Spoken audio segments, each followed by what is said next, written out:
Hello students, welcome to ज्ञान सागर एड्यूटेक और मैं हूं आपकी बायोलॉजी एजुकेटर सुदीक्षा। आज की क्लास में हम पढ़ने वाले हैं पीवाईक्यूज के बारे में और ये क्लास होगी 12th के जो बोर्ड के लिए तैयारी कर रहे हैं उन स्टूडेंट्स के लिए। इस क्लास के अंदर हम पढ़ेंगे जेनेटिक्स के बारे में। तो हम चैप्टर लेकर चल रहे हैं principle of inheritance and variations. इसमें हम कुछ बोर्ड के पीवाईक्यू भी डिस्कस करेंगे, साथ ही साथ लास्ट में कुछ नीट के पीवाईक्यूज भी देखेंगे।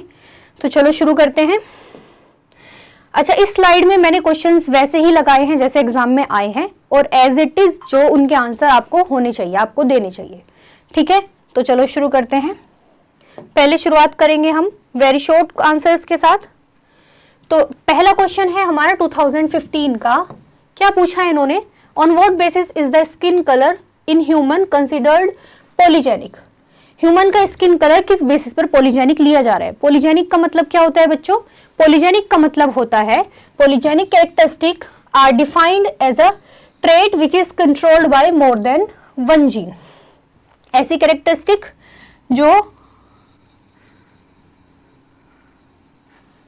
ऐसे कैरेक्टर्स जो मोर देन वन जीन से कंट्रोल हो।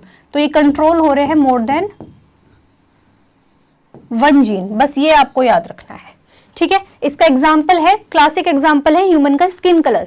तो ह्यूमन का स्किन कलर कंट्रोल होता है 3 जीन से। ठीक है, जिसके बेसिस पर मिलानिन का लेवल स्किन में अलग अलग हो सकता है, जिसकी वजह से हमारे स्किन कलर में वेरिएशन हमको नजर आते हैं। कोई बहुत ज्यादा फेयर होता है, कोई मीडियम स्किन कलर का होता है, कोई इससे ज्यादा होता है। ठीक है, चलो आगे बढ़ते हैं। नेक्स्ट क्वेश्चन हमारा 2015 का ही।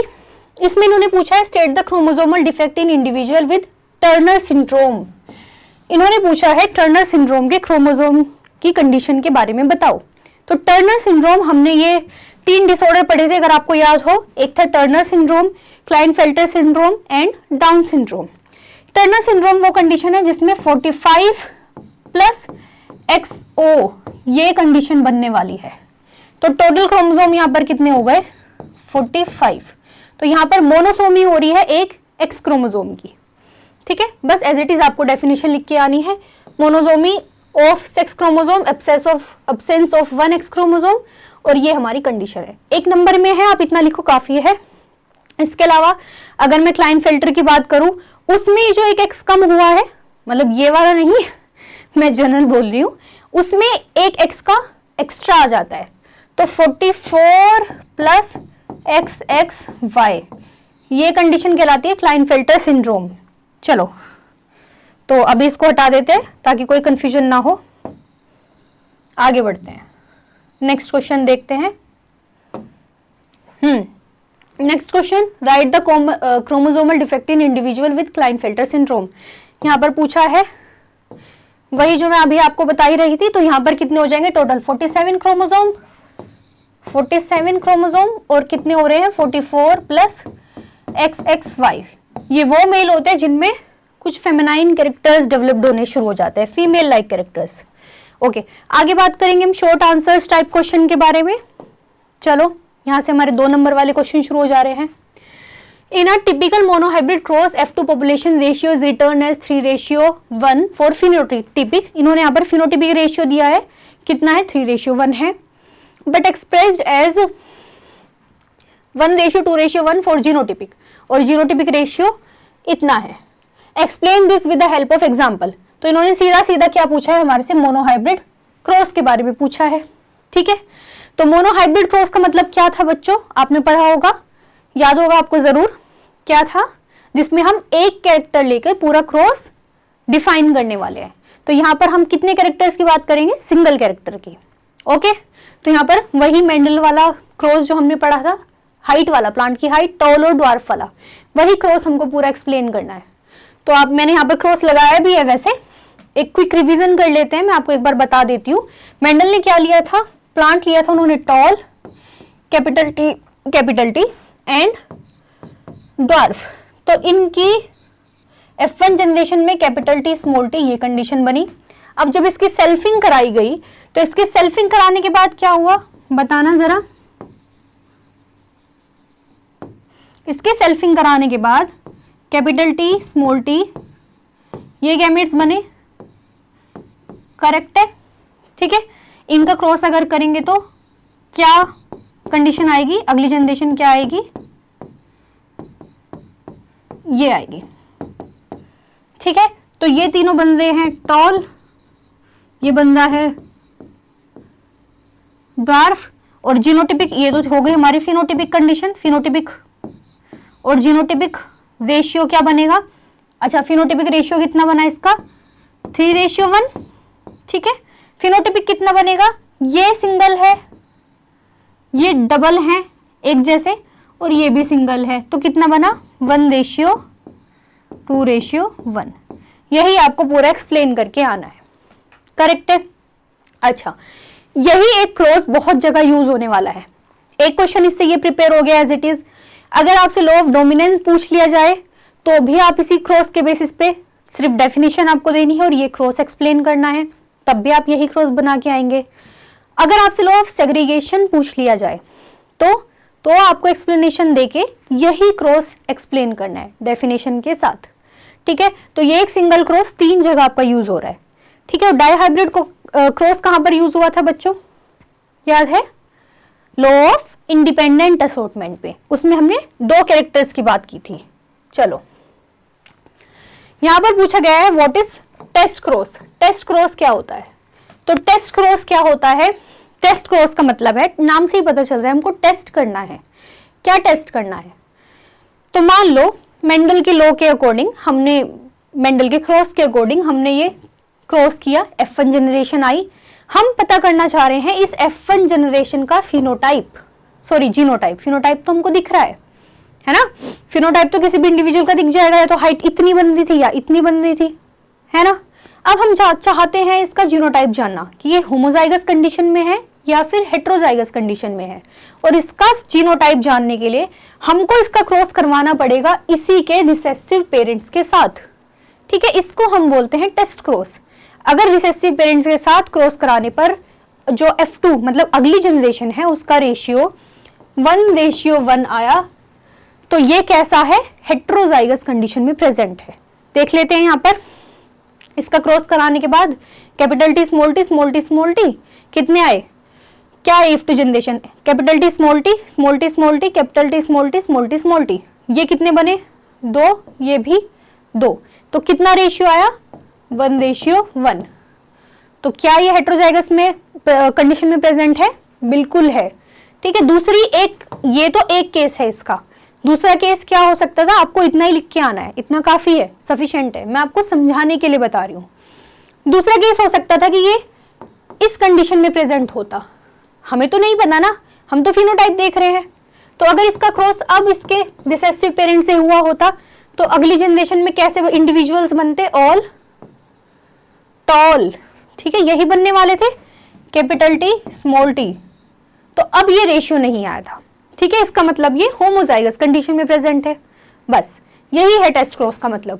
तो देख लेते हैं डेफिनेशन में, cross between an organism with an unknown genotype, जिसका जीनोटाइप नोन नहीं है, उसका क्रॉस कराया जाता है उसी के रिसेसिव पेरेंट्स के साथ, और हम ये पता करते हैं कि वो होमोजाइगस कंडीशन में है या फिर हेट्रोजाइगस में।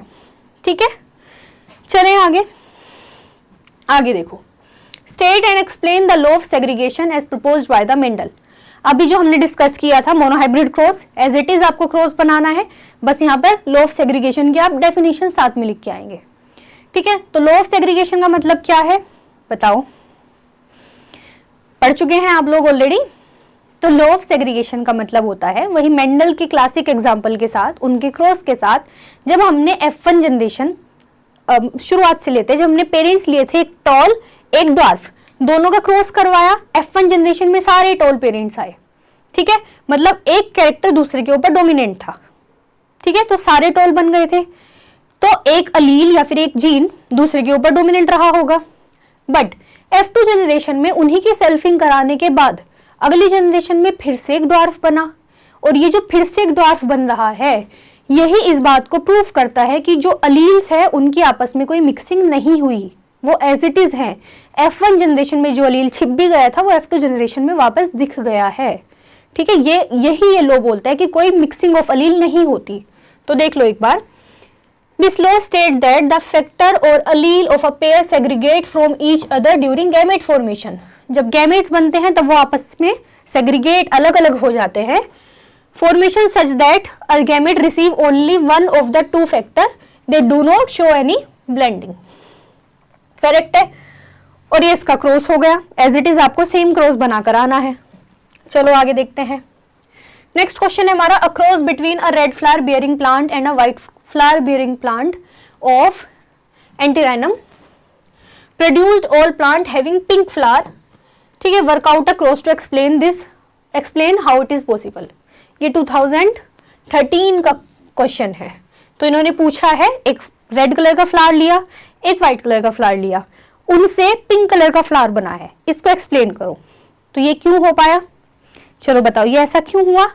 मेंडल के लॉ के अकॉर्डिंग तो सारे रेड कलर के फ्लावर बनने चाहिए थे, एक कैरेक्टर अपने आप को डोमिनेंट शो करना चाहिए था, बट ऐसा ना होकर पिंक कलर बन गया, एक नया ही कलर बन गया है. तो ऐसा क्यों हुआ है बच्चों, क्योंकि ये एग्जाम्पल है इनकम्प्लीट डोमिनेंस का. ठीक है, तो चलो देखते हैं. इसमें ये रेड कलर का फ्लावर था हमारा, ये व्हाइट कलर का फ्लावर था. इन दोनों के क्रॉस के बाद अगली जनरेशन में कैसा पिंक कलर का फ्लावर बना है. बट जब इसकी वापस से F2 जनरेशन इसकी सेल्फिंग कराई गई तो एक रेड, दो पिंक और वापस से एक व्हाइट कलर का फ्लावर बन के आ गया है. रेशियो इसका सेम रहेगा, 1:2:1 यही रहेगा, है ना. ऐसा क्यों, क्योंकि मोनोहाइब्रिड क्रॉस का एग्जाम्पल है. रेशियो मोनोहाइब्रिड क्रॉस का सेम ही है, बट आपको ये याद रखना है कि ये एग्जाम्पल इनकम्प्लीट डोमिनेंस का है. ठीक है, बस अब आप इसको लिख देना, स्नैपड्रैगन और antirrhinum. In this neither of two allele are completely dominant over another, called incomplete dominance. दोनों ही अलील एक दूसरे के ऊपर कंप्लीटली डोमिनेंट नहीं है. ठीक है, चलो आगे देखते हैं. नेक्स्ट क्वेश्चन है हमारा, explain pleiotropy with the help of an example. और ये क्वेश्चन है 2014 का. तो प्लियोट्रोपी क्या होती है बच्चों, pleiotropy is a condition in which single gene control more than one phenotypic expression. एक जीन एक से ज्यादा फिनोटिपिक एक्सप्रेशन को कंट्रोल करता है. ऐसा कहाँ देखा जाता है, ऐसे जीन को प्लियोट्रोपिक जीन बोलते हैं. और ऐसा कहाँ देखा जाता है, फिनाइल कीटोन्यूरिया के अंदर. ओके, तो this is an autosomal recessive disorder. आपने पढ़ा होगा, ये ऑटोसोमल रिसेसिव डिसऑर्डर है caused by mutation in gene code for the enzyme phenylalanine hydroxylase. इस जीन के अंदर म्यूटेशन हो चुका है और ये बनाने वाला था ये एंजाइम. इसकी वजह से क्या क्या एक्सप्रेशन हुए, क्या क्या प्रॉब्लम्स आई, mental retardation, reduction in hair and skin pigmentation. एक जीन की वजह से 3 कैरेक्टर्स देखने को मिल रहे हैं. ओके, चलो आगे चलते हैं. With the help of one example, explain the phenomena of codominance. Codominance हमको explain करनी है and multiple allelism हमको explain करना है in human population. Human population के अंदर ये आपको याद रखना पड़ेगा. ठीक है, देखो incomplete dominance separate है. incomplete dominance का मतलब है दोनों ही express नहीं कर पाए खुद को. codominance का मतलब है दोनों साथ साथ express कर पा रहे हैं.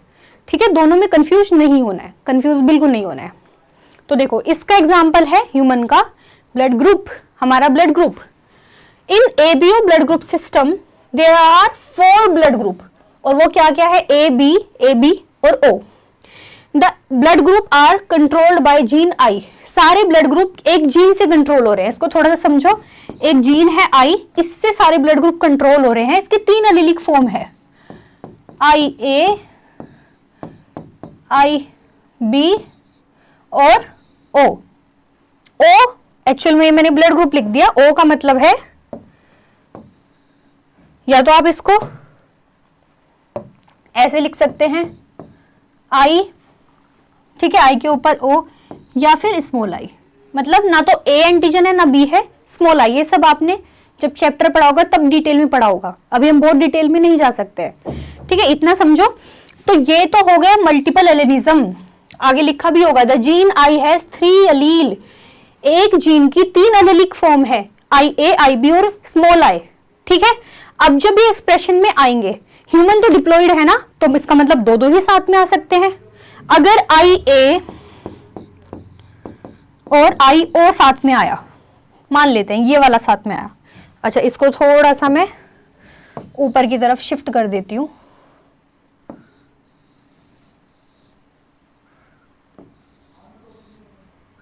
ठीक है,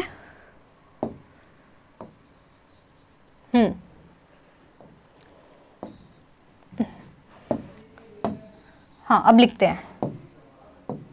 मान लेते हैं अगर आई ए और आई ओ साथ में आया, तो ये जो आई ओ है इसके ऊपर कंप्लीटली डोमिनेंस है, दूसरे वाला कंप्लीटली डोमिनेट कर रहा है इसको, तो ये बनाएगा blood group A. I B I O साथ में आया, ये बनाएगा ब्लड ग्रुप बी। इसके अलावा आई ए भी ब्लड ग्रुप ए ही बनाएगा, आई बी भी ब्लड ग्रुप बी ही बनाएगा। करेक्ट है।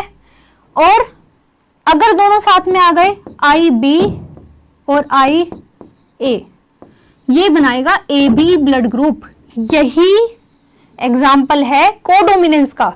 अगर दोनों साथ में आए तो ऐसा नहीं है कि तू भी अपना एक्सप्रेशन शो कर देगा, ठीक है, या सॉरी तू मुझ पे डोमिनेट कर जाएगा या मैं तुझ पे कर जाऊंगा, नहीं, दोनों जिद्दी है, दोनों साथ में ही अपना एक्सप्रेशन शो कर रहे हैं। इसको ही हमने बोला है कोडोमिनेंस। करेक्ट है। और अगर आई ओ साथ में आया तो तब बनेगा ब्लड ग्रुप ओ। बस यही आपको एक्सप्लेन करना है। ये पूरा चार्ट मैंने यहां बना दिया है। आगे बढ़ते हैं नेक्स्ट स्लाइड पर। नेक्स्ट क्वेश्चन है state and explain the law of independent assortment in a typical Mendelian dihybrid cross. अब इन्होंने पूछा है डाइहाइब्रिड क्रॉस के बारे में। ये क्वेश्चन है 2017 का। हमने मोनोहाइब्रिड क्रॉस अभी देखा, तो मोनोहाइब्रिड क्रॉस में हम सिंगल कैरेक्टर लेके चल रहे थे, जबकि डाइहाइब्रिड क्रॉस में हम दो कैरेक्टर्स की बात करेंगे। करेक्ट है इतना? ओके। बस यहाँ पर पहले तो हम लॉ ऑफ इंडिपेंडेंट असॉर्टमेंट को एक्सप्लेन करेंगे। क्या कहता है law of independent assortment? State that when two pair of traits are combined in a hybrid, one pair of characters segregate independent of the other pair of character। जब दो pair of character को साथ में लिया जा रहा है, दो पेयर ऑफ ट्रेट को सॉरी, तो एक पेयर ऑफ कैरेक्टर, ठीक है, सेग्रीगेट इंडिपेंडेंट, वो इंडिपेंडेंट है अलग होने के लिए दूसरे पेयर ऑफ कैरेक्टर्स से, ठीक है। और यही कारण है कि इसके F2 जनरेशन में हमको कुछ नए कॉम्बिनेशंस भी देखने को मिले। बहुत सिंपल है, आपको कैसे याद रखना है ये पूरा क्रॉस आपको, ये F2 जनरेशन मैंने शॉर्ट में लगाया है, ठीक है, एक सेकेंड, हाँ, तो ये पूरा एनसीईआरटी का ही डायग्राम है, आपको याद भी होगा। हम यहाँ पर लेकर चले थे क्या कंडीशन? राउंड येलो और रिंकल्ड ग्रीन, ये था हमारा फिनोटाइप। मैंने शॉर्ट में लिखा है, तो कैपिटल आर कैपिटल वाई, इधर सॉरी स्मॉल आर और small Y,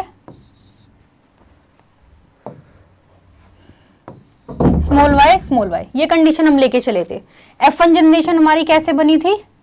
capital R capital Y small Y. इसकी सेल्फिंग अगर कराई जाए तो पहले इसके गैमेट्स बनेंगे। यहाँ पर इसके गैमेट्स इंडिपेंडेंटली अलग अलग मिक्सिंग, मतलब आपस में कॉम्बिनेशंस बना रहे हैं। ये कैपिटल आर इस वाई के साथ आया तो capital R capital Y, capital R small Y के साथ आया तो ये स्मॉल आर कैपिटल वाई के साथ भी आ सकता है और स्मॉल आर स्मॉल वाई के साथ भी आ सकता है, ठीक है। ये हो गए हमारा F2 जनरेशन। तो अब इसका जब क्रॉस करेंगे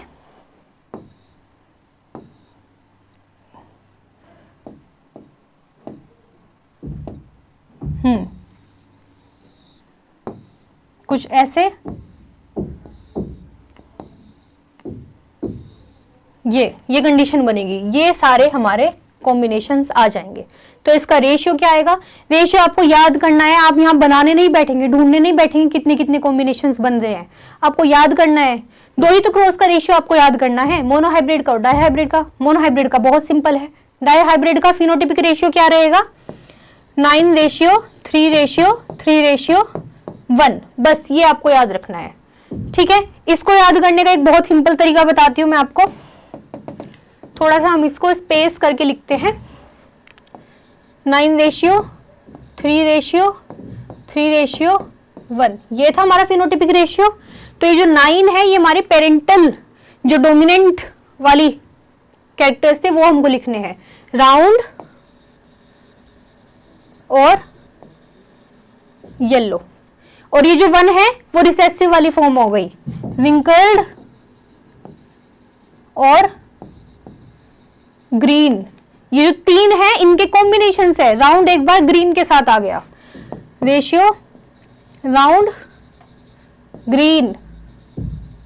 फिर ये जो रिंकल्ड है ये येलो के साथ आ गया, विंकल्ड येलो। बस ये आपको याद रखना है एज इट इज। ठीक है, इजी था। आगे चलते हैं। Explain mechanism of sex determination in birds. Birds के अंदर सेक्स डिटर्मिनेशन कैसे हो रहा है? बहुत सिंपल है, ये आपको याद रखना है। बर्ड्स के अंदर जो सेक्स डिटर्मिनेशन है वो कैसा है? ZWZZ टाइप का।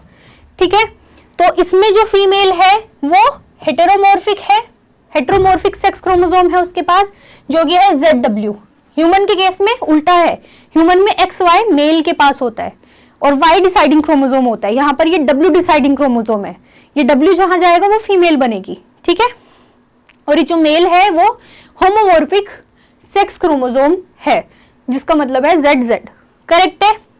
अब जब इसके आप गैमेट्स बनाओगे वैसे ही जैसे हमने ह्यूमन का सेक्स डिटर्मिनेशन पढ़ा था, ये मेल है ये फीमेल है। ठीक है, मेल के टोटल क्रोमोसोम इनके एलोसोम 16 है, तो 8 प्लस Z आ गया, इधर 8 प्लस Z आ गया, सेम ही रहे।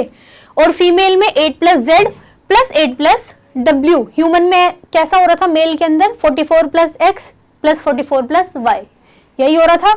अब जब इनके आगे देखा, ये मेल के स्पर्म्स थे, ये इसका ओवा था, आगे इनके क्रॉस करवाया तो 16 plus ZZ, 16 plus ZW, 16 plus ZZ, 16 plus ZW। तो जहां पर ये ZW आया वो आगे जाकर फीमेल बन गई। करेक्ट है। चलो आगे चलते हैं। इजी क्वेश्चन था ये भी। यहां से 3 मार्क्स वाले शॉर्ट टाइप के आंसर शुरू हो जा रहे हैं।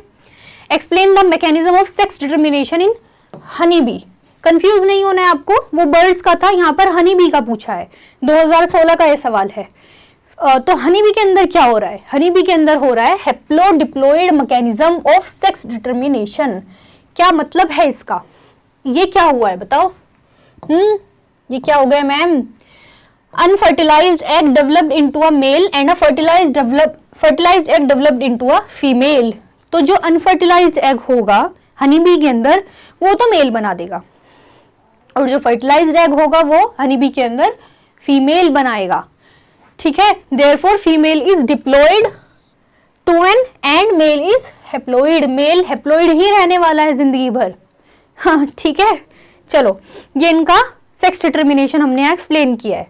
तो ये फीमेल थी, फीमेल क्योंकि डिप्लॉयड है उनका 2n इक्वल टू 32, वो 2n है। मेल 32 का हाफ n हो जाएगा, जो कि है 16। अब जब इसके गैमेट्स बने तो 32 के हाफ हाफ होंगे। कैसे बनेंगे गैमेट्स? कौन से प्रोसेस से? सेल डिवीजन कौन सा होगा? मियोसिस के माइटोसिस? बताओ। मियोसिस होगा। ये हुआ मियोसिस, क्योंकि मियोसिस में होता है reductional division, chromosome number half हो जाते हैं, जबकि माइटोसिस में सेम रहते हैं। ठीक है, माइटोसिस में सेम रहे, यहां पर हाफ हाफ हो गए। अब जो फर्टिलाइजेशन अगर हो जाए, फर्टिलाइजेशन हो गया तो 2n आ गया, वापस से 32 बन गए, तो ये तो बन गई फीमेल। जैसे फीमेल थी, फीमेल ऑलरेडी डिप्लॉयड थी, और अगर n से ही डायरेक्ट फर्टिलाइजेशन हुए बिना डायरेक्ट एम्ब्रियो बन गया, तब उसको क्या बोलेंगे? विदाउट फर्टिलाइजेशन डेवलपमेंट हो चुका है, तो ये बनेंगे मेल। ठीक है, ये बन रहे हैं इनके मेल, ये बन गए मेल। और ऐसे बिना फर्टिलाइजेशन के बनने वाले डेवलपमेंट को ही हम क्या बोलते हैं? इस प्रोसेस को बोला जाता है पार्थिनोजेनेसिस। ठीक है, ये भी याद रखना। चलो आगे बढ़ते हैं। 2 children, one with blood group AB। 2 बच्चे हैं जिनका में से एक का ब्लड ग्रुप AB है, दूसरे का ब्लड ग्रुप O है। चलो भाई, are born to parents where father has blood group A, father का ब्लड ग्रुप A है, mother has blood group B, mother का B है, work out a cross to show how it is possible. ऐसा कैसे हो सकता है कि फादर का ब्लड ग्रुप ए, मदर का ब्लड ग्रुप बी और इनके बच्चों का ब्लड ग्रुप में ओ भी आ गया? क्या ऐसा हो सकता है? 2020 का ये क्वेश्चन है। बिल्कुल हो सकता है, आपको क्रॉस बना के आना है यहाँ पर और उसको थोड़ा सा एक्सप्लेन कर देना बस। कैसे हो सकता है ये?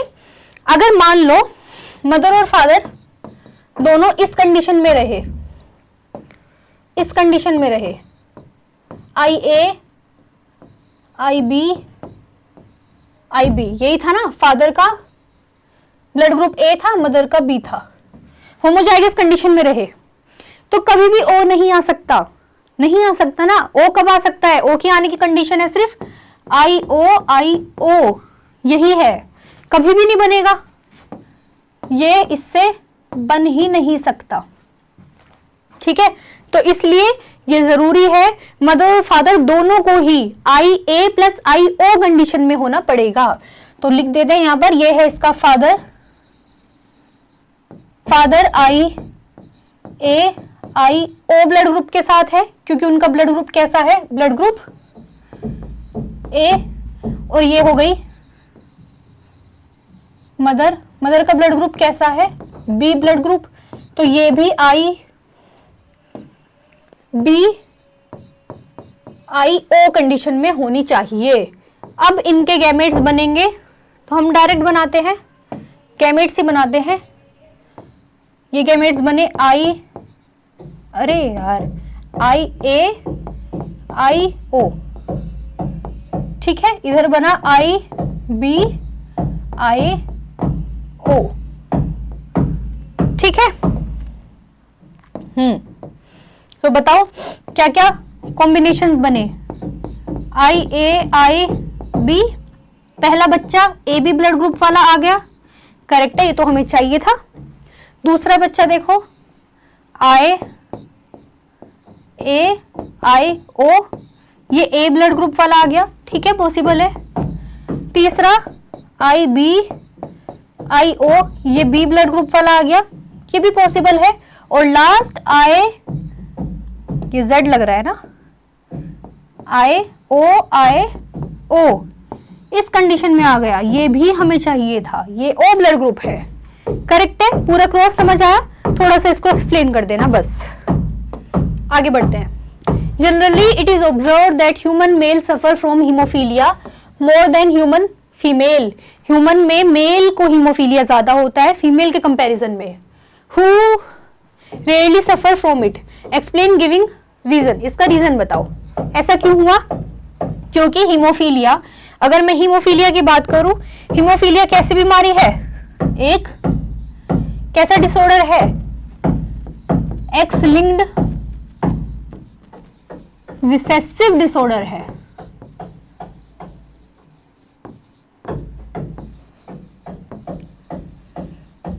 ठीक है, एक्स क्रोमोसोम पे डिजीज हो रही है। रिसेसिव का मतलब है जब तक बीमारी इस कंडीशन में ना हो तब तक ये डिजीज्ड नहीं होगा पर्सन। अगर बीमारी इस कंडीशन में है तो ये कैरियर था, ये बीमारी कैरी कर सकती है बट इसको खुद को बीमारी नहीं है। और अगर मेल्स में ये कंडीशन आ गई तो भी ये डिजीज्ड बन गई, क्योंकि एक एक्स है, उनके पास तो दूसरा एक्स ही नहीं है। फीमेल में ही तो रिसेसिव लिए काम करिए, दोनों पे आना जरूरी है। मेल्स में तो एक्स ही क्रोमोसोम ही एक ही है, तो ये डिजीज हो जाएगा पर्सन। यही रीजन है कि मेल्स में ये डिजीज ज्यादा होने के चांसेस है कंपैरेटिवली फीमेल्स के। चलो, यहाँ पर खत्म होते हैं हमारे बोर्ड के पीवाईक्यूज। अब यहाँ से हम थोड़ा सा डिस्कस करने वाले हैं नीट के पीवाईक्यूज के बारे में।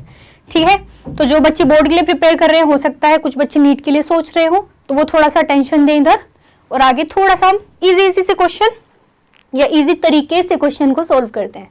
चलो, genes R and Y follow independent assortment. ठीक है, if R R Y Y produce round yellow seed and R R Y Y small R R Y Y produce wrinkle green seed, what will be then phenotypic ratio of the F2 generation? बहुत simple, क्या है phenotypic ratio dihybrid cross का, independent assortment वाले लोग का? 9:3:3:1।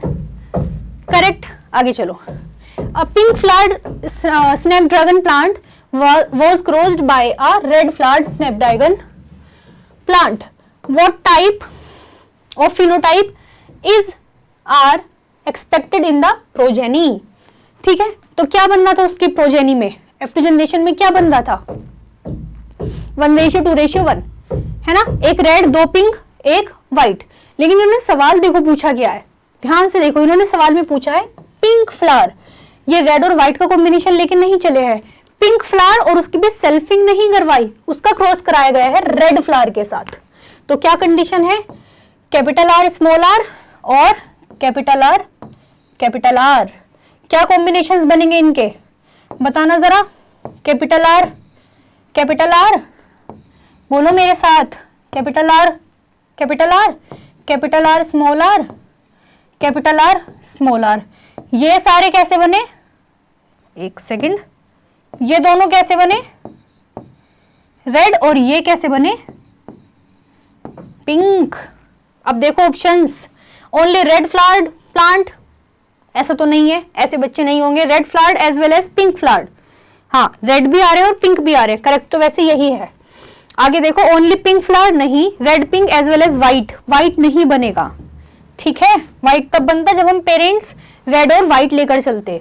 आगे देखो next question है, in a plant black seed colour capital B और कैपिटल बी स्मॉल बी भी हो सकता है, इज डोमिनेंट, ये डोमिनेंट है over white seed colour B के ऊपर। In order to find out the genotype of black seed plant with which of the following genotype will you cross. तो इसका अगर जीनोटाइप हमको जानना है तो तुम किसके साथ क्रॉस करोगे, अरे कितना सिंपल सवाल है, आज ही तो पढ़ के आए हैं हम, अभी पढ़ा है हमने, टेस्ट क्रॉस करेंगे। टेस्ट क्रॉस किसके साथ होता है, रिसेसिव पेरेंट के साथ, तो रिसेसिव पेरेंट इसमें कौन सा है, ये है, करेक्ट। चलो फिर आगे, which one of the following can be explained on the basis of Mendel's law of dominance? Mendel के लॉ ऑफ डोमिनेंस के बेसिस पर क्या एक्सप्लेन इसमें से हो पा रहा है, देखो, out of one pair of factor one is dominant and the other is recessive, correct है, चलो ये तो करेक्ट है, ठीक है, एक डोमिनेंट होगा एक रिसेसिव होगा। Alleles do not show any expression and both the characters appear as such in F2 generation. Alleles का कोई एक्सप्रेशन ही नहीं है, हाँ ऐसे ही कैरेक्टर F2 जनरेशन में आ जाएंगे, नहीं तो ये तो बिल्कुल गलत है। आगे देखो, factors occur in pair in normal diploid plant, pair में होते हैं फैक्टर, करेक्ट है। The discrete unit controlling a particular character is called factor, ये भी सही है, ये तो मेंडल ने नाम दिया था ना फैक्टर, है ना। चलो, the expression of only one of the parental characters is found in monohybrid cross, the expression of only one of the parental characteristic is found in monohybrid cross, हाँ ठीक है, एक पेरेंटल कैरेक्टर ही monohybrid cross में हम लेकर चलते हैं, तो इसमें से बताना है आपको हमको क्या क्या ऑप्शन करेक्ट है। तो हमारा बी को छोड़कर सब करेक्ट है, इसमें बी आया ये गलत, इसमें भी नहीं आया, यही हमारा ऑप्शन है, ये भी गलत ये भी गलत, ठीक है। चलो आगे चलते हैं, नेक्स्ट क्वेश्चन है हमारा, as per the ABO blood grouping system the blood group of a father is B positive, father का ब्लड ग्रुप बी पॉजिटिव है, मदर का ब्लड ग्रुप ए पॉजिटिव है, चाइल्ड ओ पॉजिटिव है, their respective genotype can be, क्या क्या genotype हो सकते हैं, अभी करके आए हैं हम ऐसा ही एक क्वेश्चन, मदर और फादर ए और बी थे और बच्चा ओ बन रहा था, तो उनको कैसी कंडीशन में होना जरूरी है, हेट्रोजाइगस कंडीशन में, करेक्ट। चलो देखो ढूंढते हैं ऑप्शन क्या क्या हो सकते हैं, इन्होंने respective genotype as it is दिए हैं, ये बी फादर ए मदर और बच्चे का ओ, तो क्या फादर इस कंडीशन में होना चाहिए, capital B small I, capital A small I, small I small I, हाँ हो सकता है, ये करेक्ट है, ठीक है। दूसरा देखो, क्या फादर होमोजाइगस कंडीशन में हो सकता है, बिल्कुल नहीं हो सकता। क्या ए बी हो सकता है, ए बी और बाकी यहाँ पर देखो बच्चे का ही ओ बनना था, इन्होंने बी दिया, ये भी गलत है, यहाँ पर भी गलत हो गया, बच्चे का ही ओ दे दिया, यहाँ पर भी ए बी दे दिया, वैसे तो ये सारी तीनों ही गलत हो गए, ठीक है। तो choose the most appropriate answer, हमारा आंसर रहेगा सिर्फ A, only B, C and B, D and E, तो ये हमारा करेक्ट आंसर है। आगे चलते हैं, बहुत सिंपल क्वेश्चन था। Which of the following statement are correct about Klinefelter syndrome. Klinefelter के रेस्पेक्ट में हमको बताना है।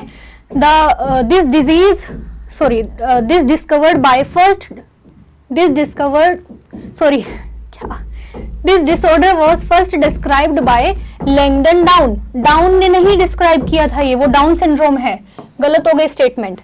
Such an individual has overall masculine development, however the feminine development is also expressed, ये करेक्ट है, सही बात है। क्लाइनफेल्टर में यही तो हो रहा था, XXY वाली कंडीशन थी। आगे, the affected individual is short statured, नहीं, ये डाउन सिंड्रोम का कैरेक्टरिस्टिक है। फिजिकल, ये गलत हो गया।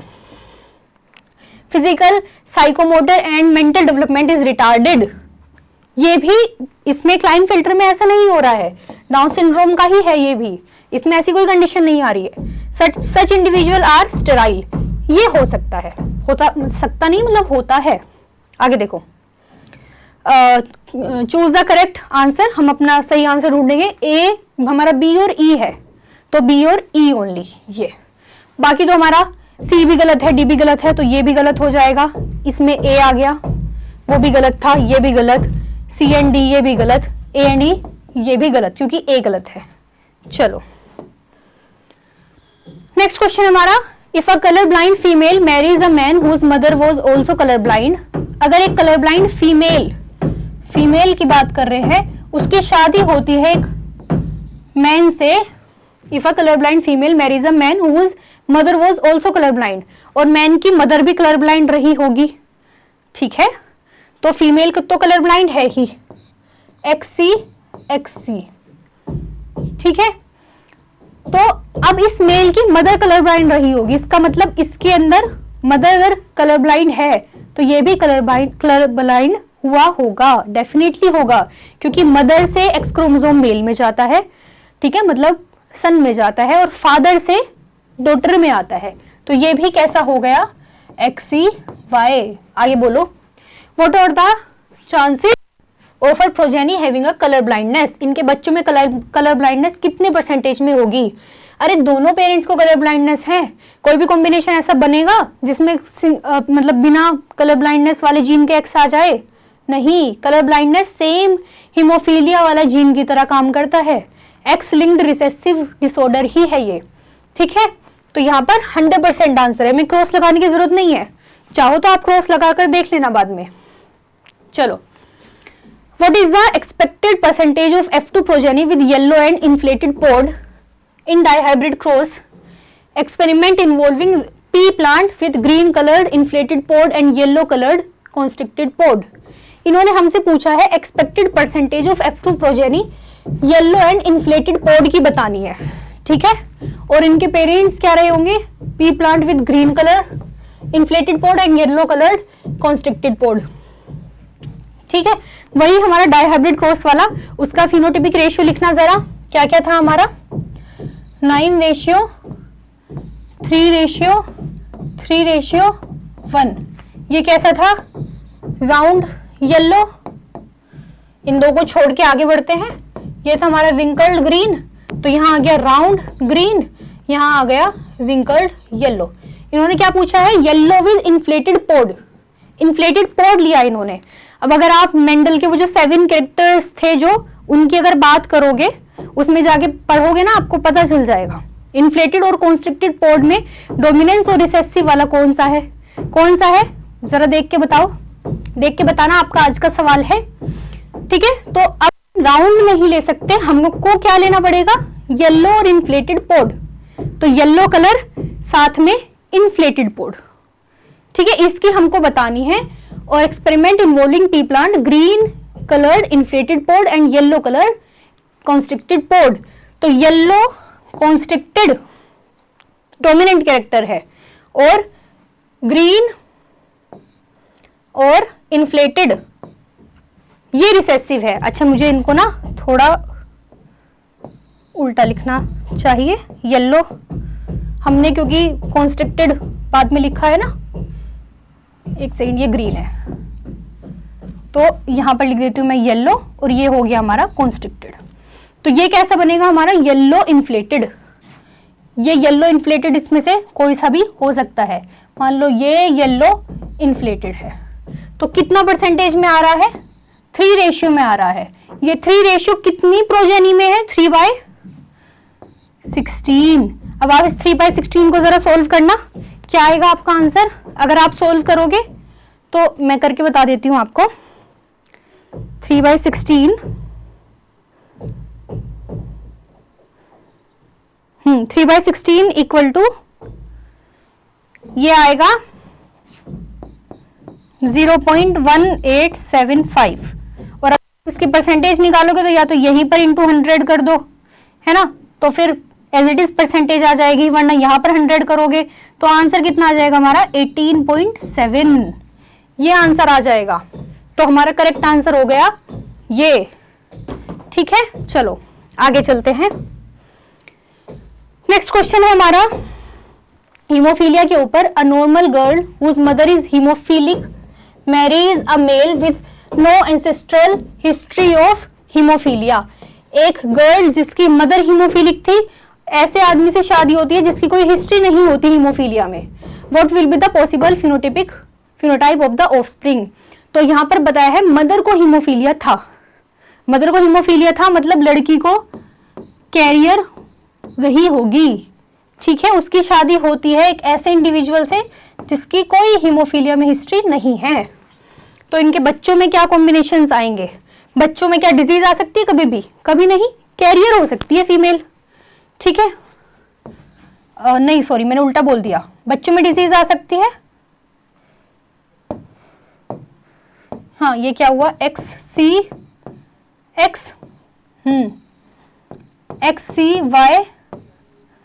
XX और XY। बच्चों में डिजीज आ सकती है, सन में डिजीज आ सकती है। ये सन है, एक सन नॉर्मल भी हो सकता है, तो ये डिजीज्ड सन है, ये नॉर्मल सन है। और फीमेल दोनों ही नॉर्मल रहेगी बट कैरियर हो सकती है। तो चलो ऑप्शंस देखो, haemophilic son and haemophilic daughter. Haemophilic son और हीमोफिलिक डॉटर हो सकते हैं। हीमोफिलिक सन, हीमोफिलिक डॉटर नहीं, डॉटर कभी हीमोफिलिक नहीं बन सकती। आगे देखो, haemophilic son and carrier daughter, ये हो सकता है। हीमोफिलिक सन तो आया है और कैरियर डॉटर भी आई है। चलो आगे देखो, नॉर्मल डॉटर एंड नॉर्मल सन, ये भी हो सकता है। एक नॉर्मल सन भी बन रहा है, एक नॉर्मल डॉटर भी बन रही है, ये भी करेक्ट है। Normal son and haemophilic daughter, normal son और हीमोफिलिक डॉटर नहीं बन सकती है। Choose the most appropriate answer.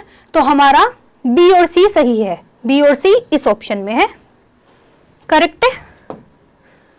चलो नेक्स्ट क्वेश्चन है हमारा, the production of gamete by the parents, formation of zygote, the F1 and F2 plant can be understood from a diagram called. किस तरीके से हम उनके क्रॉस लगा सकते हैं? बहुत इजी है, पुनेट स्क्वायर, हाँ, ये नेट स्क्वायर, ये बुलेट स्क्वायर, ये पंच स्क्वायर। क्या आंसर होगा? Punnett square. ठीक है, चलो इतना ही था आज की क्लास में। आई होप आप सबको मजा आया होगा। तो अब अच्छे से पढ़ाई करना, ठीक है, अच्छे से प्रिपरेशन करो अपने बोर्ड्स की भी, और जो बच्चे नीट के लिए प्रिपेयर करना चाहते हैं वो भी। तो आज के लिए इतना ही, मिलते हैं आपसे नेक्स्ट क्लास में। Thank you.